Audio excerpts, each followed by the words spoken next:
मुझे अचानक एक छोटे से गांव में ट्रांसफ़र कर दिया गया।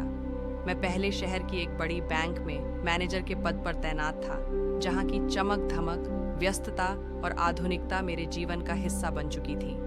लेकिन बैंक की नई नीति के तहत ग्रामीण शाखाओं को पुनर्जनन और प्रगति के लिए कुछ अनुभवी मैनेजर्स को उन क्षेत्रों में भेजा जा रहा था जहां उनकी ज़रूरत थी। इसी नीति के तहत मेरा नाम भी चुना गया और मुझे एक छोटे से गांव की शाखा में भेज दिया गया। यह बदलाव मेरे लिए अप्रत्याशित था, लेकिन मैंने इसे एक नए अवसर के रूप में स्वीकार किया। गांव पहुंचने पर मुझे किस्मत से एक छोटा सा कमरा किराए पर मिल गया। कमरा पुराना था, साधारण, लेकिन मेरे लिए पर्याप्त था। दीवारों पर हल्की सी नमी के निशान थे और कोनों में धूल और मकड़ियों के जाले जमा थे। फिर भी ये मेरा नया ठिकाना था और मुझे इसे अपना घर बनाना था। पहले 2 दिन बैंक की छुट्टी थी, जिससे मुझे सामान व्यवस्थित करने और कमरे को साफ करने का समय मिल गया। सुबह सुबह मैं अपने सामान के साथ कमरे में पहुंचा। सामान ज्यादा नहीं था, कुछ कपड़े, रोजमर्रा की जरूरी चीजें और थोड़ा बहुत फर्नीचर। मेरे साथ एक ड्राइवर और उसका छोटा सा सहायक था, जो सामान उतारने में मेरी मदद कर रहा था। उस छोटे लड़के की चपलता और उत्साह देखकर मुझे थोड़ा सुकून मिला। मैंने उन्हें कुछ पैसे दिए और वे मुस्कुराते हुए चले गए। सामान उतारने के बाद मैंने कमरे की सफाई शुरू की। पुराने कमरे में धूल की मोटी परत जमी थी और जाले हवा में लटक रहे थे। मैंने झाड़ू उठाई और धीरे धीरे कमरे को साफ करना शुरू किया। तभी दरवाजे पर हल्की सी खटखट की आवाज़ हुई। मुझे लगा कि शायद यह मेरी कल्पना है, क्योंकि गांव में मुझे अभी कोई जानता नहीं था। मैंने आवाज़ को नजरअंदाज किया और अपने काम में जुट गया। लेकिन कुछ पल बाद फिर वही खटखट की आवाज़ आई। मैंने हैरानी से दरवाजे की ओर देखा। वहाँ एक औरत खड़ी थी, साधारण साड़ी में लिपटी, हाथ में एक छोटी सी थैली। उसकी आंखों में शांति थी और चेहरे पर एक हल्की सी मुस्कान। उसने सौम्य स्वर में कहा, मेरा नाम राधिका है, मैं पड़ोस में रहती हूँ। उसकी आवाज़ में एक अजीब सी शांति थी जो मेरे मन को छू गई। लेकिन मैं थोड़ा असहज हो गया। नया गांव, नए लोग और अचानक कोई मेरे दरवाजे पर खड़ा होकर परिचय दे रहा था। यह मेरे लिए थोड़ा अटपटा था। मैं कुछ पल के लिए चुप रहा, कुछ बोल नहीं पाया। शायद मेरी घबराहट उसे समझ आई। मैं यहीं पास में रहती हूँ, आप बैंक में काम करने आए हैं? ये हमारे गांव की ही बैंक है। साहब, अगर आपको किसी चीज़ की ज़रूरत हो तो मुझे बता दीजिएगा, मैं मदद करूँगी।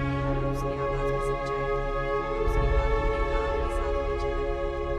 मैंने मुस्कुराकर उसका धन्यवाद किया। फिर उसने मुझे गांव के पानी के साथ के बारे में बताया। यहाँ सुबह 6 बजे पानी आता है और 6:30 तक चला जाता है। आपको रोज़ पानी भर कर रखना होगा। यह सुनकर मुझे हल्की सी हंसी आ गई, क्योंकि मैं अभी तक शहर की आदतों में जी रहा था, जहाँ पानी की कोई कमी नहीं थी। लेकिन यहाँ गांव में समय का पाबंद होना ज़रूरी था। मैंने अभी तक पानी की कोई व्यवस्था नहीं की थी और यह बात उसे शायद मेरे चेहरे से समझ आ गई। उसने पूछा, क्या आपको अभी पानी चाहिए? मैंने हाँ में सिर हिलाया और वह मुस्कुराकर पानी लाने चली गई। उसके जाने के बाद मैं सोच में पड़ गया, यह राधिका कौन है? इतनी सादगी और अपनत्व के साथ मेरी मदद करने क्यों आई? लेकिन फिर मैंने सोचा, गांव के लोग ऐसे ही होते हैं, दिल से दिल तक का रास्ता उनके लिए छोटा होता है।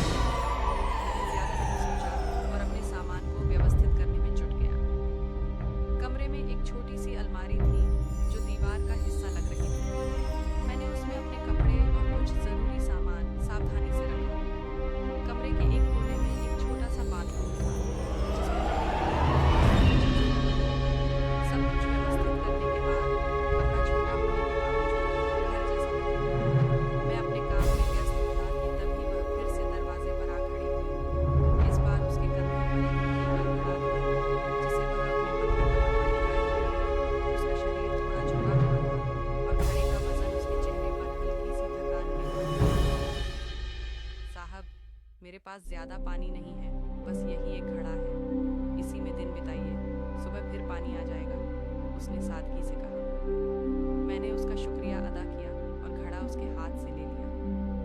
उस पल जब मैंने घड़ा लिया, उसकी आंखों में एक हल्की सी चमक थी जो मेरे मन को छू गई। उसकी मुस्कान में कुछ ऐसा था कि मैं उसे एक बार देखकर रह गया। वह फिर बोली,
स्कैन कर रहा था। तभी फिर से दरवाजे पर एक परछाई दिखी। मैंने देखा यह वही राधिका थी। इस बार उसने दरवाज़ा नहीं खटखटाया, बस हल्के से खांसकर अपनी मौजूदगी का एहसास कराया। मैंने उसकी ओर देखा और वह मुस्कुराते हुए बोली, साहब, क्या मैं आपके लिए खाना ले आऊं? मैंने हंसकर जवाब दिया, नहीं, मैंने अपना सारा सामान लाया है। मुझे खाना बनाना आता है, मैं खुद बना लूँगा। वह एक पल रुकी, उसकी आंखों में उत्सुकता और हल्की सी चिंता थी। फिर वह बोली, ठीक है, क्या मैं आपके लिए कोई सब्जी ला दूं? मैंने जवाब नहीं दिया, क्योंकि मेरा ध्यान उसकी साड़ी के कोने पर गया, जिसमें उसने कुछ लपेट रखा था। उसने धीरे से साड़ी खोली और बोली, यह मैं आपके लिए ताज़ी मेथी की सब्जी लाई हूँ, गाँव की है। उसकी आंखों में अपनत्व था, जैसे वह मेथी की पत्तियों में अपनी ममता लपेट कर लाई हो। मैंने उसका शुक्रिया अदा किया और मेथी का गट्ठर ले लिया। उसकी कोमल उंगलियों से वह गट्ठर लेते समय मेरा मन खुशी से भर गया। वह फिर मुस्कुराई और चली गई। उसके जाने के बाद मैंने खाना बनाना शुरू किया। मेथी की सब्जी ताज़ी थी और उसकी खुशबू पूरे कमरे में फैल गई। मैंने उसे मन लगाकर बनाया और खाया। सच कहूँ, उस सादे खाने का स्वाद कुछ और ही था। गांव की मिट्टी की खुशबू उसमें बसी थी। रात को मुझे गहरी नींद आई, शायद थकान और नए माहौल की वजह से। अगले दिन सुबह मैं 6 बजे उठा। राधिका ने जैसा बताया था, पानी आ गया था। मैंने जल्दी से पानी भर लिया। शहर की आदतों के कारण मुझे पानी की कमी अखर रही थी, लेकिन मैंने खुद को समझाया कि अब मुझे इस नए जीवन में ढलना होगा। उस दिन भी छुट्टी थी, तो मैंने प्रेस किए हुए कपड़े पहने और बैंक की ओर निकल पड़ा। रास्ते में मैंने बैंक की इमारत देख ली थी। वहां पहुंचकर मैंने पाया कि बैंक बंद थी। मेरे पास चाबी नहीं थी, लेकिन मैंने बाहर से इमारत का मुआयना किया। बैंक छोटी थी, लेकिन उसके आसपास नींबू और बादाम के पेड़ थे, जो उसे एक अलग ही सुंदरता दे रहे थे। मौसम सुहावना था और माहौल शांत। मैंने सोचा, यहाँ काम करना शायद इतना बुरा नहीं है। बैंक के पास एक छोटा सा होटल था। दिन भर की भाग दौड़ के बाद मुझे होटल साधारण था, लेकिन उसका माहौल गांव की सादगी से भरा था। मैंने गर्मा गर्म पोहे और चाय का आनंद लिया। वहां बैठकर मैंने गांव के लोगों की बातचीत सुनी। उनकी सादगी और हंसी मजाक ने मेरा मन हल्का कर दिया। मैं काफी देर तक वहां बैठी रही। शाम को मैं कमरे में आ गई। थकान थी, तो मैं जल्दी ही सो गई। नींद इतनी गहरी थी कि रात कब बीत गई, पता ही नहीं चला। अगले दिन मेरा बैंक में पहला दिन था। मैं उत्साह और थोड़ी सी घबराहट के साथ बैंक पहुंची। वहाँ कर्मचारियों ने मेरा गर्म जोशी से स्वागत किया। मैं ज्यादा नहीं थी, लेकिन उनका अपनापन मुझे तुरंत महसूस हुआ। उन्होंने मुझे बैंक की व्यवस्था समझाई और मैं अपने काम में जुट गया। शाम 5:30 बजे काम खत्म हुआ और मैं कमरे पर लौट आया। रास्ते में मैंने 2 अंडे और पाव खरीद लिए। मैंने तय किया कि आज अंडे की भुर्जी बनाऊंगा।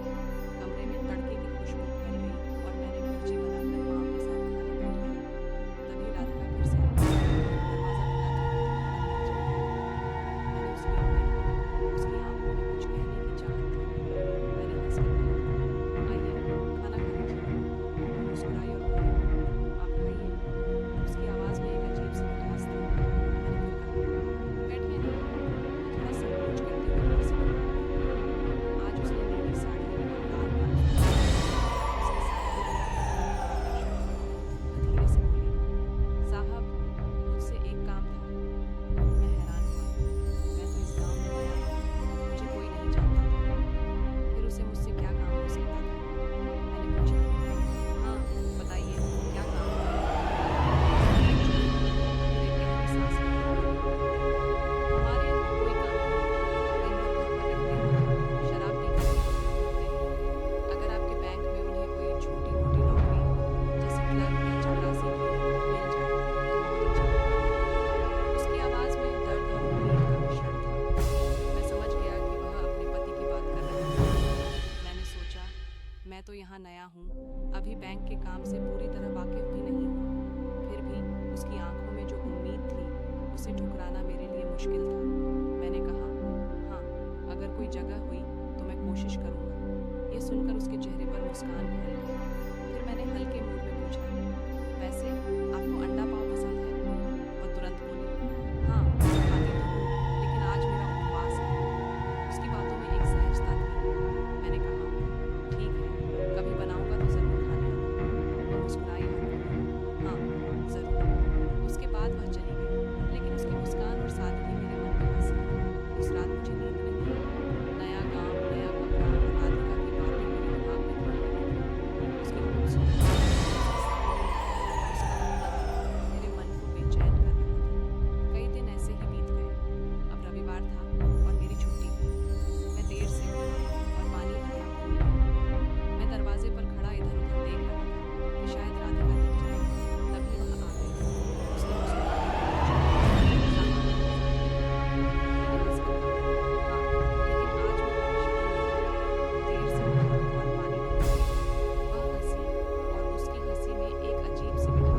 पारदर्शी साड़ी पहनी थी जिसमें उसकी खूबसूरती और भी निखर रही थी।